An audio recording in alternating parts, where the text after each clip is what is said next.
This year's upcoming FIA presidential election has been gaining a lot of attention. The current FIA president, Mohammed Ben Sulayem, has built himself a pretty bad reputation with fans due to his controversial rule changes, confusing policy directions, and his insistence on making his presence known at every F1 race. At the moment, there is no one standing against him at this year's election, though there are people considering it. However, even if someone does stand against him, a sitting FIA president has never lost an election. They've only decided to stand down on their own accord. Ben Sulayem doesn't want to take the risk though. He's trying to make some rule changes that would ensure no one can ever replace him. Today, I'm going to check out how Mohammed Ben Sulayem is trying to turn the FIA from a democracy into a dictatorship. So, don't go anywhere. Mohammed Ben Sulayem, or MBS as he's known for short, has had a controversial first term as FIA president, and that controversy is due to continue with the latest raft of changes he wants to make at the FIA.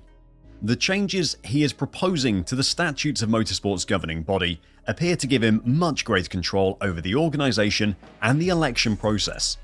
The changes will come into effect before the upcoming presidential election that is in December of this year.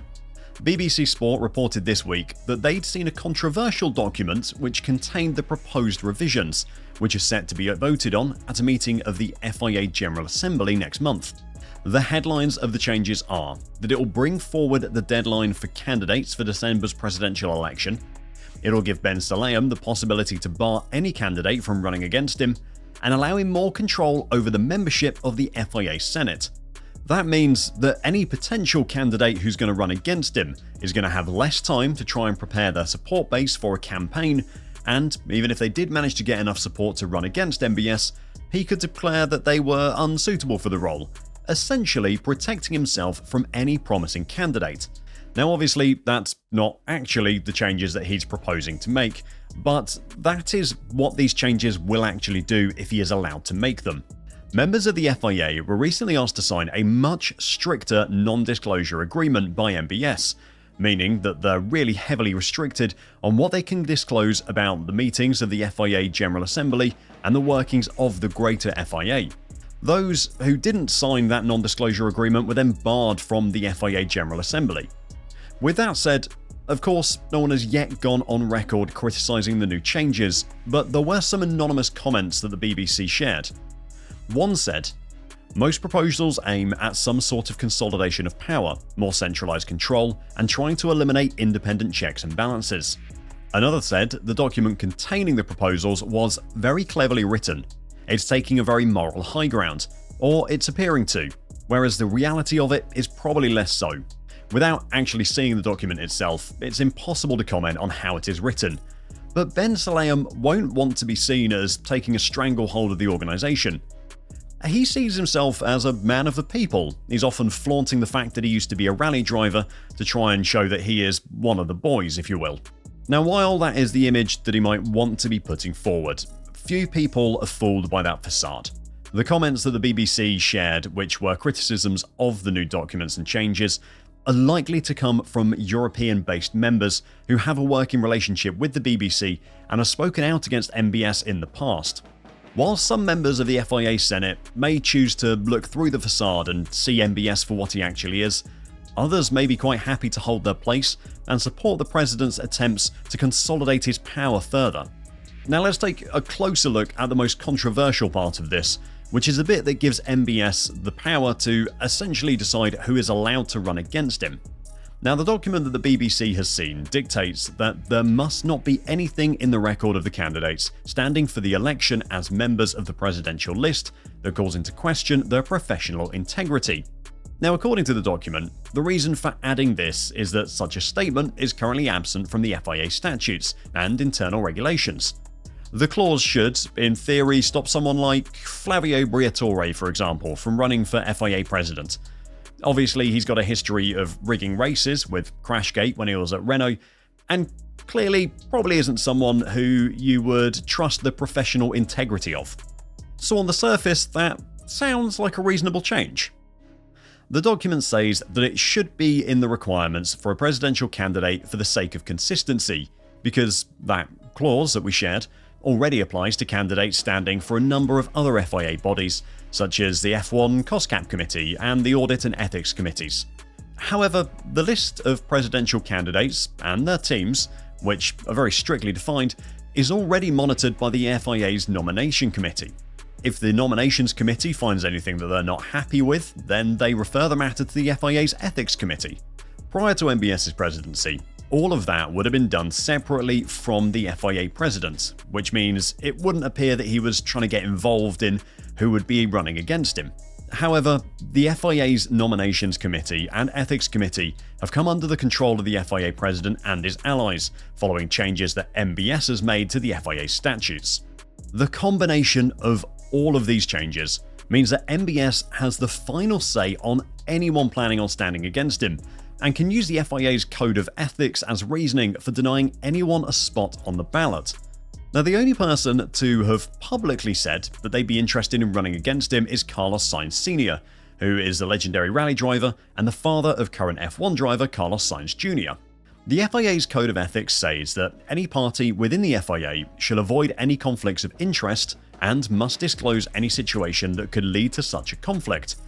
Now, the Ethics Committee, which is now under the control of MBS, could use that clause to say that Sainz Sr. has a conflict of interest and cannot run. Now, you can see why that one critic said that the changes appear to be taking the moral high ground. Yes, in theory, Carlos Sainz Sr.'s conflict of interest with his son being an F1 driver probably should be an issue that needs to be considered. But prior to the changes that MBS wants to introduce, it would have been considered anyway, just not specifically by him. The FIA's Nominations Committee would have looked at the conflict and made a decision about whether it would be inappropriate for him to be FIA president or not.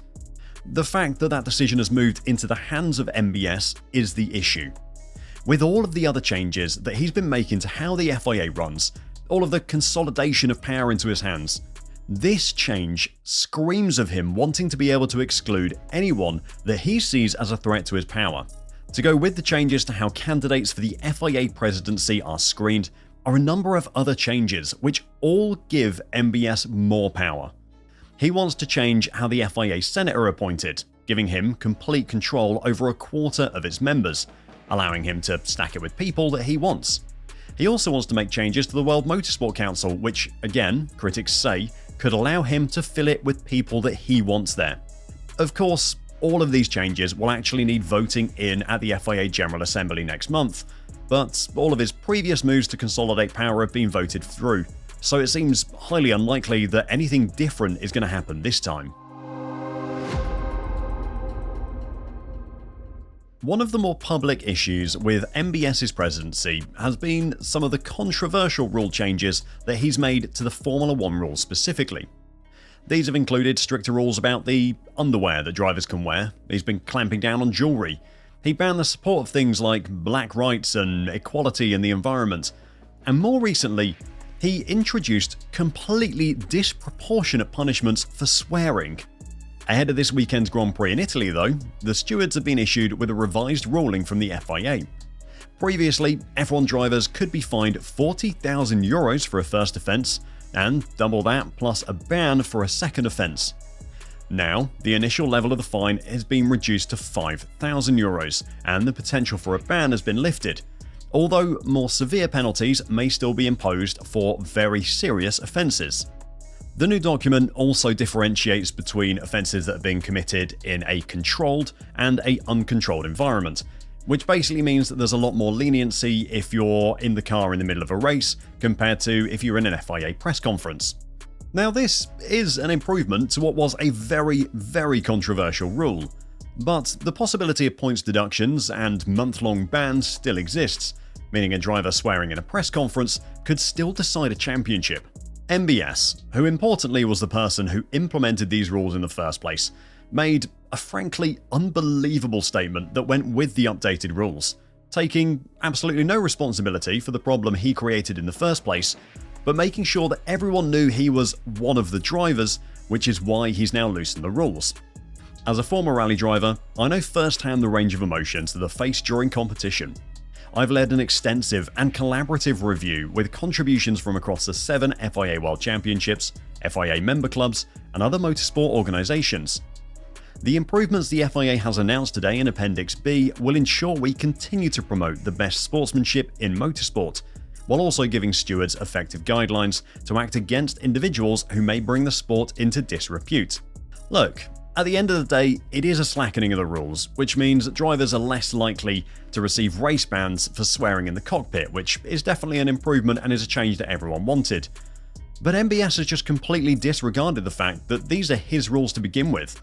His statement beginning with, "as a former rally driver," making sure that everyone knows that he feels these rules are wrong as well, it's just incredible.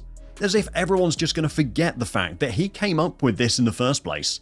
You can understand why his critics are worried about the changes he wants to make at the next General Assembly, because what he says and what he actually does are just two completely different things. What do you think of what MBS is trying to do to the FIA? And would you have any worries about conflicts of interest with Carlos Sainz Sr. as FIA president? Let me know your thoughts in the comments down below, and until next time, drive safe and bye for now.